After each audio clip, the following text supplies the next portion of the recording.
네, 우리 하나교회 방문하게 해주신 하나님께 감사를 드립니다. 물된 동산 수림교회를 섬긴 지 제가 개척해서 섬기기 시작했는데 14년째가 돼서 안식월로 3개월 동안 휴가를 받아서 이렇게 독일에 오게 되었습니다.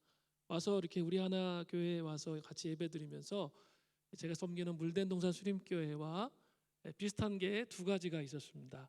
하나는 분립 개척을 통해서 교회가 개척됐다는 거죠. 가장 바람직하고 이상적인 거죠. 교회가 교회를 개척하는 것. 그게 성경적인 근거가 있는 아주 좋은 모델인데 그런 형식으로 개척이 됐다는 겁니다. 제가 섬기고 있는 물된 동산 수림교회도 일산에 있는 거룩한 빛 광성교회에서 분립 개척된 교회입니다. 그래서 이렇게 분립 개척된 교회를 보면 너무 반갑고 기쁘고 그렇습니다. 두 번째는 다음 세대에 대한 열정 이 우리 하나 교회에서 느껴져서 너무 감사를 드립니다. 우리 물된 수림교회도 성도가 한 300명 가까이 되는데 100명이 다음 세대 우리 아이들이고 청소년이고 그렇습니다. 다음 세대에 집중된 교회가 미래가 있습니다. 그리고 하나님께서 기뻐하시는 교회라고 생각이 드는데요. 우리 하나 교회가 그런 모습을 가지고 있어서 너무나 감사한 마음이 듭니다. 오늘 설교의 제목은 충성스러운 삶이라는 제목으로 말씀을 나누고자 합니다. 한 청년을 만났었는데요. 그 청년의 이야기를 듣고 제 마음에서 아주 가슴이 답답해짐을 느꼈습니다.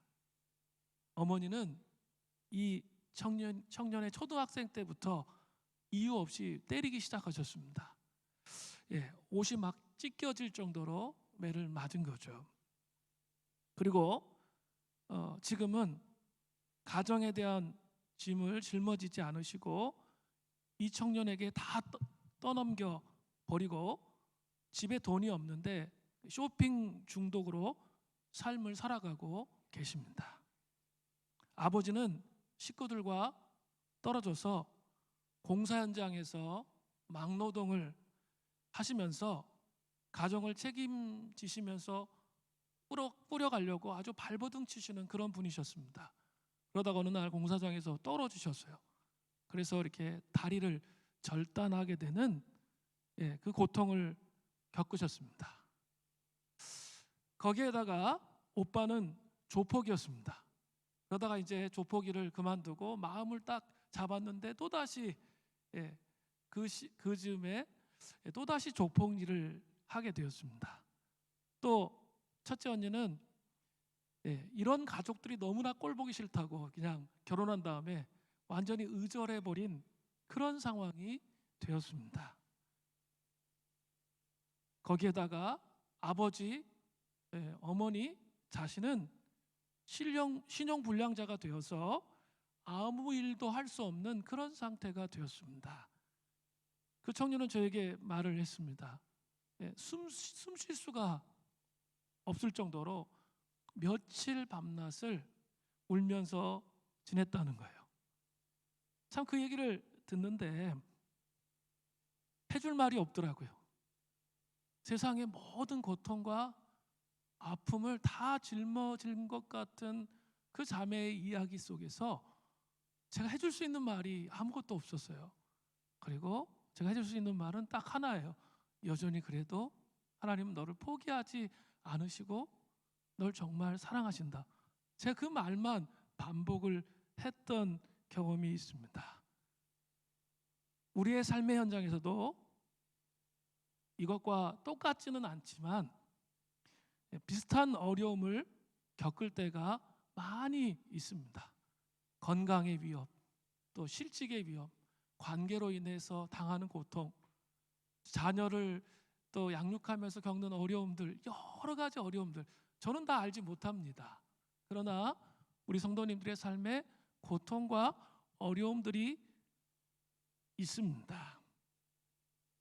그런데 이런 어려움 가운데도 어떻게 한결같이 하나님께 집중하면서 충성스러운 삶을 살아갈 수 있을까요?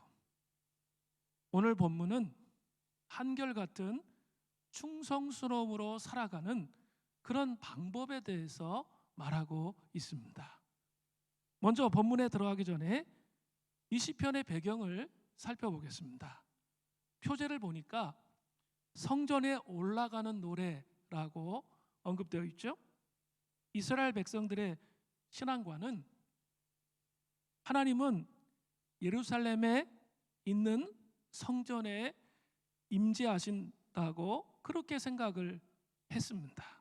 그래서 그들은 1년에 3번 절기를 지키기 위해서 유월절, 오순절, 장막절, 그 절기를 지키기 위해서 자기가 있는 자리에서 예루살렘의 성전까지 순례의 길을 떠났습니다.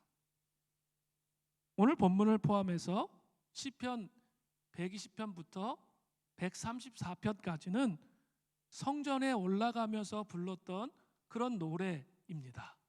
인생이 참 고달프고 힘들고 어려울 때 인생의 순례길에서 하나님의 임재를 갈망하면서 여러분이 꼭 이렇게 읽었으면 좋겠는 본문이 바로 시편 120편부터 134편까지의 말씀이에요. 자, 이런 절기들을 지키기 위해서 예루살렘까지 올라가는 그런 과정에는 참으로 많은 어려움들이 있었습니다. 시편 84편에 보면 순례의 길에는 반드시 눈물 골짜기, 박하 골짜기라고 되어 있는데요. 눈물 골짜기를 지난다고 되어 있습니다. 이곳은 아주 건조하고 물이 없는 그런 장소입니다. 그런 곳을 이 순례길에 반드시 지난다는 거예요. 또한 그들은 여행을 하다가 지치고 그렇게 힘든 그런 상황을 만나기도 합니다. 낮의 해의 상함과 밤의 달의 해암, 정신적인 어떤 착시 현상 이런 걸 경험하는 거죠. 맹수들의 공격, 도적들의 공격, 길에서의 노숙 등 여러 가지 순례의 길에 어려움을 겪는 거죠. 그럴 때마다 하나님께 진정한 헌신과 충성스러움을 약속하면서 불렀던 시가 바로 이 시라는 거예요. 인생의 많은 즐겁과 고난 가운데 참으로 신실하게 하나님 앞에 불러야 할 노래가 있다면 바로 이 시편 126편이라는 것을 기억하시기 바랍니다.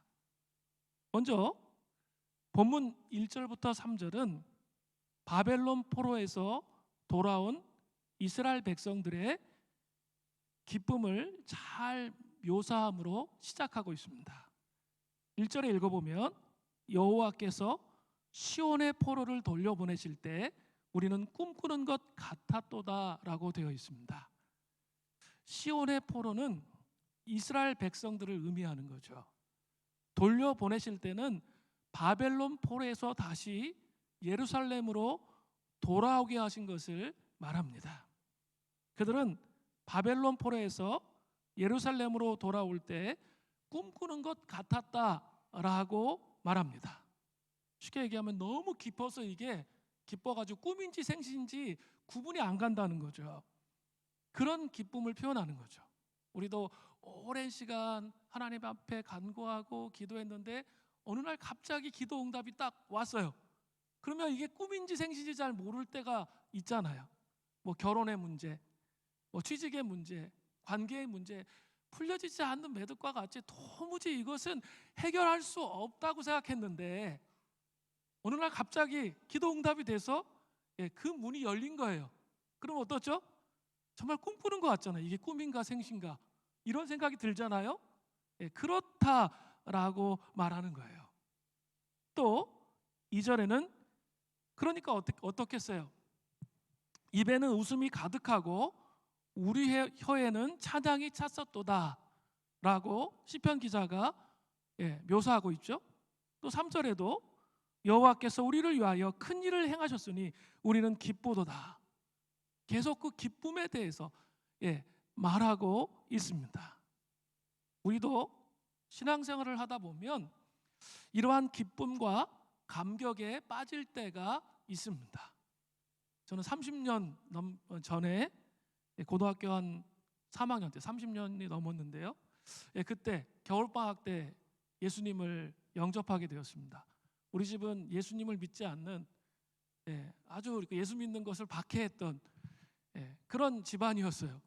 그런데 이렇게 제가 이렇게 우연히 수련회를 쫓아갔다가 그때 예수님을 만난 거예요.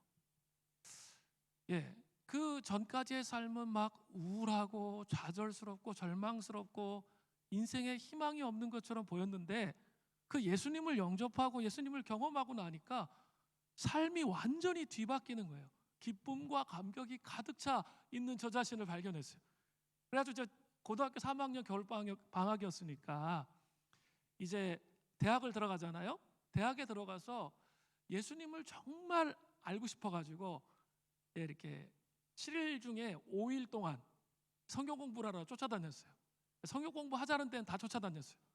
왜냐하면 그 새로운 희망과 소망을 주신 그분이 누구인지 진짜 알고 싶었기 때문이에요. 그리고 그게 진짜 행복했어요. 그게 정말 행복하고 너무 좋고 그랬던 기억이 납니다. 우리 사랑하는 성도님들의 삶 가운데에도 이러한 감격과 기쁨의 시간이 분명히 있었을 거예요. 그 순간을 기억하면서 앞으로 나아갈 때 충성스럽게 하나님 앞에 나아갈 수가 있습니다. 과거에 경험했던 그 하나님의 사랑을 기억할 때 다시 한번 순종하면서 주님 앞에 나아갈 수 있다는 거예요. 다시 한번 기억해 보셔야 돼요. 하나님을 정말 하나님의 사랑이 경험되어져서 그 천하를 다 가진 것처럼 행복하고 기쁘고 소망이 넘쳤던 때를 생각하세요.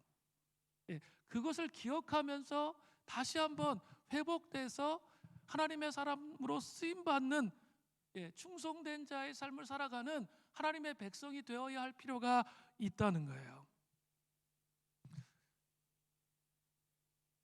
데이빗 배너의 사랑에 항복하다라는 책이 있습니다. 제가 정말 좋아하는 책인데 그 내용의 주제는 그 넓으시고 풍성하신 하나님의 사랑에 잠겨지는 삶을 살아가는 것에 대해서 말해요. 근데 하나님의 사랑을 배울 때 수영과 같다는 거예요. 수영은 어떻습니까? 맨 처음에 수영을 하려면 몸에 힘을 빼야 되잖아요. 힘을 빼지 않고 있으면 계속 가라앉죠. 가라앉아 버려요. 이렇게 똑같아요. 하나님의 사랑은 이미 존재하고 풍성한데 내가 뭔가 붙잡고 씨름하고 뭔가를 하려고 자꾸 노력하고 거의 그렇게 하기 시작하면 가라앉아요. 하나님의 사랑이 무엇인지 몰라요. 믿음으로 십자가에서 고난당하신 예수 그리스도의 사랑을 마음의 중심에 받아들이기 시작하면 내가 뭘 하려고 하지 마시고 뭔가 이렇게 내가 막 노력해서 얻는 게 아니에요. 신앙은 이렇게 그 사랑 안에 거하면 그 풍성한 사랑의 문이 열려져요. 그러면 어때요? 수영 이제 힘을 빼고 수영을 하기 시작하면 자유자재로 수영할 수 있잖아요. 그 하나님의 풍성한 사랑의 강에 이렇게 자유롭게 활보하면서 주님과의 친밀한 교제 안에 들어갈 수 있다는 거예요. 어떤 영성가가 이런 말을 했는데 저는 정말 이 말이 정말 맞다라고 이렇게 깊이 공감하고 동의하게 됩니다. 영성이라는 것은 은혜의 리듬에 맞추어 춤을 추는 것이다. 아주 심오한 말인데요. 영성이라는 것은 뭐냐면 은혜의 리듬에 맞춰 춤을 추는 거예요. 그냥 나 혼자 내가 이렇게 노력해가지고 뭘 찾는 게 아니라 하나님께서 뭘 원하시는지, 하나님께서 요구하시는 게 뭔지, 하나님의 방식이 무엇인지 이걸 인식하는 게 필요해요. 하나님의 방식을 인식하려면 어떻게 해야 되죠? 하나님의 말씀을 봐야죠. 그리고 하나님의 속성과 성품이 어떤 분이신지를 이해해야 돼요. 그러면 그 은혜의 리듬에 맞추는 거예요. 은혜의 리듬에 맞추면 춤을 추기가 쉬워져요. 그리고 그 신앙생활이 행복해지고요, 기쁨이 있고요, 또 하나님께서 기도에 응답하시는 것을 경험하게 돼요. 살아계시다라는 것을 자연스럽게 알게 된다는 거죠. 그래서 성경을 보는 거죠. 그냥 습관적으로 성경을 보는 게 아니에요. 습관적으로 기도하는 게 아니에요. 왜 성경을 보고 왜 기도합니까? 우리 물된 노산 수림교회는 성경을 10장 읽어야 돼요. 하루에. 그렇게 좀 프로그램이 돼 있는데 하루에 10장을 꼭 읽어야 돼요. 근데 그게 의무가 아니라 정말 그 은혜의 강에 잠겨서 하나님의 풍성한 사랑을 알기 위한 갈급함과 갈망함으로 읽는다면 그분을 경험할 수 있게 된다는 거죠. 율법으로 읽으면 그러지 못하겠죠. 그러나 그 은혜 속에 거하면 된다는 거죠. 은혜의 리듬에 맞춰 춤을 추는 거예요. 우리 혼자 춤추는 게 아니라 예수님께서 원하시는 방식, 하나님께서 원하시는 그 방식을 따라 삶을 살아가는 거죠. 그 은혜가 우리에게 있기를 간절히 바랍니다. 그럴 때 이 첫사랑의 뜨거운 감격이 우리 안에 찾아와요. 하나님 저 멀리 계신 분이 아니에요. 우리 안에 가까이 말씀하시면서 우리와 함께 하기를 원하시는 분이 하나님이시라는 사실을 기억해야 돼요. 자, 그런데 지금 이스라엘 백성들의 상황은 어떠합니까? 그렇게 막 즐겁고 막 행복했어요. 꿈꾸는 것처럼 막 그랬는데 4절에 보니까 여호와여 우리의 포로를 남방 시대들 같이 돌려보내소서. 자, 1절에 포로라는 단어가 사용됐죠. 또 4절에 포로라는 단어를 사용하고 있습니다. 1절에 포로라는 단어가 사용되어진 것과 4절에 포로라는 단어가 사용되어진 요 어간에는 상당한 시간의 흐름이 있는 거예요. 1절의 포로는 바벨론 포로에서 돌아오는 것을 말하고 있다면 4절의 포로는 바벨론 포로에서 돌아와서 새로운 그런 어려움에 봉착한 그런 모습이라는 거죠. 정확하게 그것이 무엇인지는 알 수 없지만 사마리아인의 방해와 굶주림 이런 어려움이었던 것 같습니다. 4절에 남방 시내들이라는 단어가 또 나오죠. 영어 성경에는 네게부라고 되어 있는데요. 이 지역은 보통 때에는 물이 전혀 흐르지 않는 아주 메마른 곳입니다. 그러나 우기가 오면 물이 넘쳐서 협곡에는 급류가 흐르는 그런 곳입니다. 이스라엘에 가면 우리가 지금 살고 있는 이 땅하고는 달라요. 우기와 건기가 아주 분명하게 나눠져 있고 특별히 우기에는 완전히 땅이 바짝 말라 있어요. 건기에는 땅이 바짝 말라 있는데 우기가 되면 갑자기 비가 오면서 그냥 갑자기 천이 생기는 거죠. 그것을 가리켜서 말하는 거예요. 네게부. 아랍어로는 와디라고 말합니다. 종합해 보면 어렵고 힘든 현재의 상황 가운데 있지만 남방 시내들의 갑작스럽게 물이 흐르는 것처럼 건조하고 황폐한 자신들의 영혼에 하나님의 넘치는 축복의 물이 갑작스럽게 흐르기를 간구하는 거예요. 그렇죠? 지금 정말 이렇게 힘들고 어려운 상황이 있는 거죠. 과거에 그런 행복한 기억이 있었는데 또다시 현실 앞에 어려움들을 겪는 거죠. 그래서 답답하고 힘든 상황이 또 있는 거예요. 그 상황 속에서 갑작스럽게 이 남방 시내들처럼 은혜의 강물이 흘러와서 우리를 회복하시고 새롭게 해주시기를 구하고 있는 겁니다. 하나님을 섬기다 보면 지치고 피곤할 때가 있습니다. 그리고 하나님의 풍성한 은혜와 임재를 잃어버리고 그저 의무감 때문에 하나님의 일을 할 때가 있습니다. 기도도 말씀 묵상도 깊이가 없어요. 그냥 사막과 같이 건조함이 지속될 때가 있습니다. 복음의 감격도 다 잊어버리고 내가 왜 하나님의 일을 해야 하는가라는 의문과 회의가 들 때가 있습니다. 그때 하나님의 임재와 은혜를 회복하기 위해서 필요한 것이 무엇입니까? 그때 하나님의 임재와 은혜를 회복하기 위해서 필요한 것은 오늘 본문에 이런 시편 기자처럼 하나님을 향한 갈망이 있어야 된다는 거예요. 이게 중요해요. 하나님을 향한 갈망이 있어야 된다는 거예요. 코로나 시대 이후에 한국 교회가 변하고 있는데요. 좀 나쁜 쪽으로 좀 변하고 있습니다. 그 코로나 시대 이전에는 그 예배에 꼭 참석해야 되고 그 속에서 하나님을 깊이 경험하고 하나님과 씨름하는 이런 것들이 됐다는 거죠. 그러니까 쉽게 얘기하면 어려운 일들이 막 생겼어요. 어렵고 힘든 일이 있을 때 내가 기도 안 하면, 내가 예배 드리지 않으면, 말씀 보지 않으면 이 문제를 해결할 수 없다고 그렇게 생각을 했다는 거예요. 그런데 이제 코로나 시기 이후부터는 사람들의 마음들이 변화되었어요. 이렇게 그 어렵고 힘든 상황이 계속되고 있는데도 어때요? 하나님을 찾는 게 아니라, 하나님을 갈망하는 게 아니라 다른 것들로 자꾸 채운다는 거죠. 그러다 보니까 그 영적 침체를 계속 회복할 수 없는 그 상황 가운데 있게 된다는 거죠. 하나님을 갈망한다는 건 뭘까요? 하나님 자신을 찾는 거예요.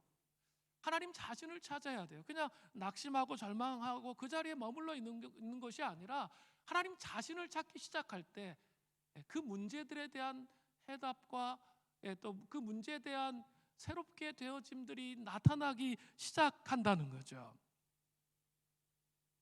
모라비안 교도들은 기도를 세 차원으로 표현했습니다. 첫 번째는 가장 저차원인데요. 입술로 하는 기도, 그게 기도라는 거예요.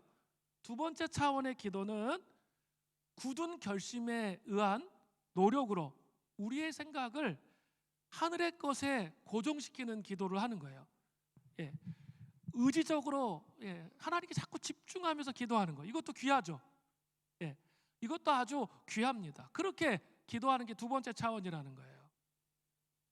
세 번째 차원의 기도가 있는데 이게 가장 고차원의 기도인데, 영원히 하나님으로부터 떠날 수 없음을 발견하고 하나님 앞에 드리는 기도의 갈망이 있습니다.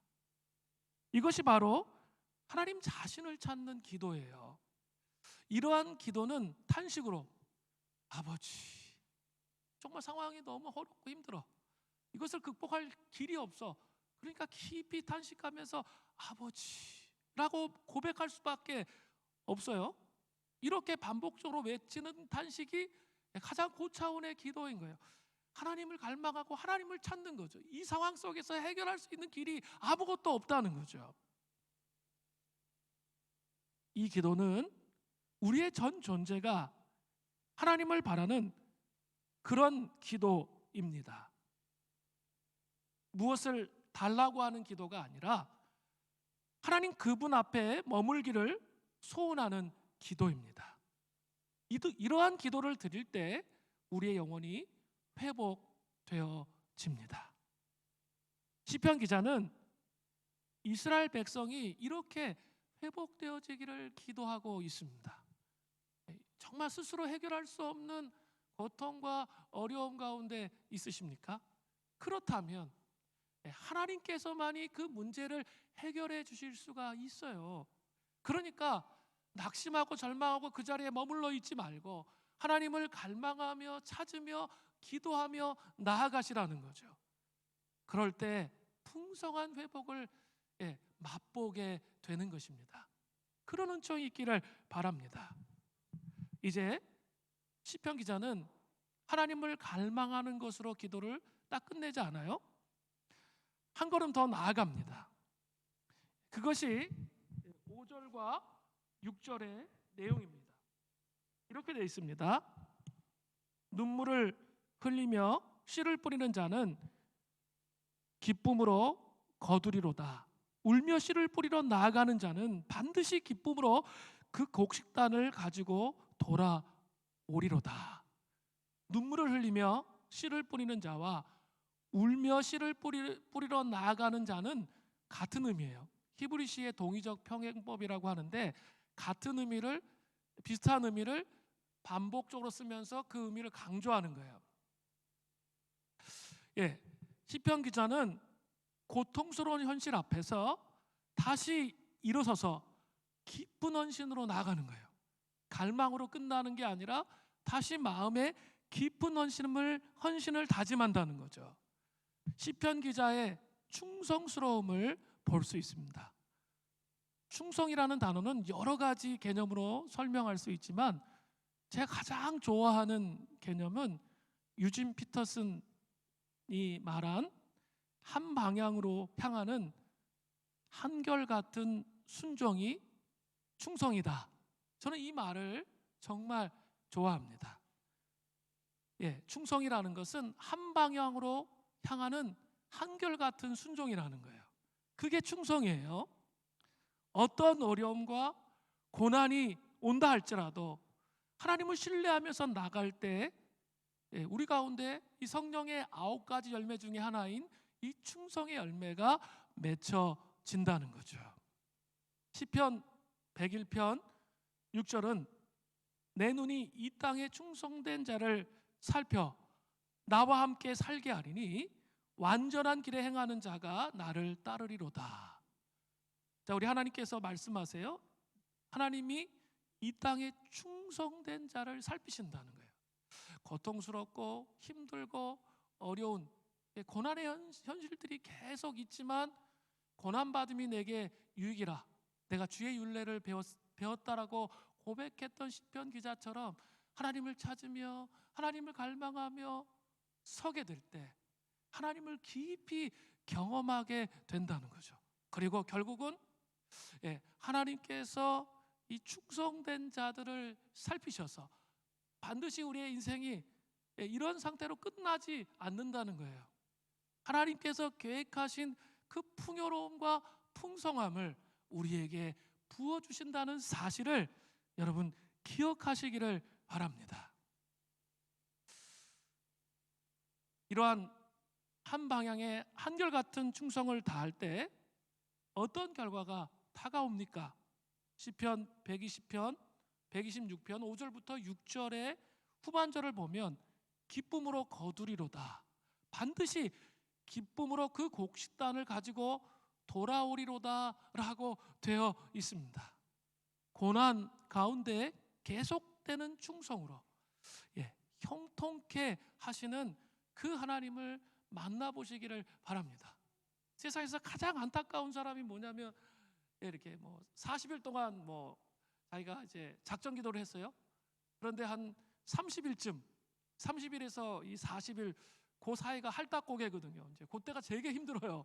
그래서 그때 이제 막 더 기도를 하고 씨름해서 40일을 맞춰야 되는데 30일 좀 하다가 포기하는 거죠. 그러면 뭡니까?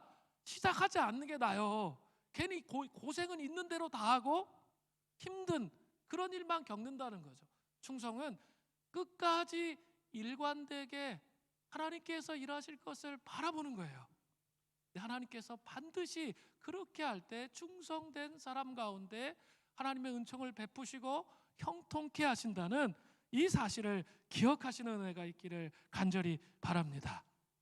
같이 우리 이제 찬양하겠습니다.